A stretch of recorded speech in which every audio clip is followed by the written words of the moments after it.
Tony Fowler, hindi napigilan ng pagkadismaya. Naiyak pa dahil sa palpak na gender reveal. Hindi napigilan ng social media influencer na si Tony Fowler dahil sa pagkadismaya sa nagdaan niyang gender reveal para sa bunsong anak na si Baby Tyrone. Sa kanyang latest upload sa YouTube noong Sabado, July 27, ipinasilip ng social media personality ang in-grade nitong gender reveal na paparating nilang anak ng jowa niyang si Vince Flores.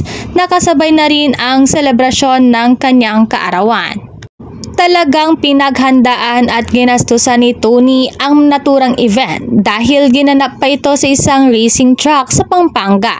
Ang tema ng kanyang reveal ay racing, kung saan may Team Blue para sa boy at Team Pink para sa girl. Paunahan sa 3 lap upang malaman kung ano ang gender ng bata.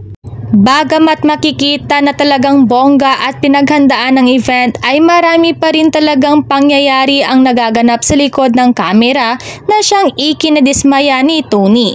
Matapos ang video ng kanyang gender reveal at birthday party, makikitang umiiyak ang vlogger habang nagsusumbong sa kanyang partner na si Vince. Reklamo ni Tony, dapat raw ay silang magjowa ang unang nagyayakap dahil natupad na lalaki ang magiging anak nila.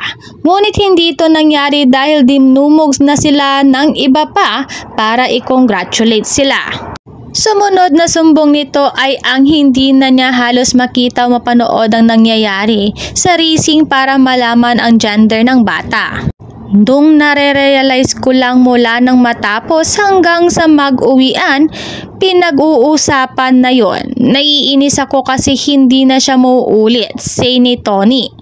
Naiinis ako, mukha kong tanga, hindi ko napanood yung racing. Naiinis ako na nagkakamali ako, dagdag pa niya. Inireklamo rin niya ang hindi magandang performance ng nakuha nilang host para sa event. Sa huli ay pinangaralan niya ang makasama sa Toro family. Dahil dismayado siya na sa kabila ng inilabas niyang pera na napakalaki ay hindi pa rin nasunod ang kanyang mga plinano. Happy naman ako na it's a boy pero sana naman napanood ko yung racing. Humahagulgol na iyak ni Tony. Halo naman ang reaksyon ng mga netizens sa naging paghagulgol ni Tony. Ang iba naman ay nagsasabing ang OA naman ng vlogger.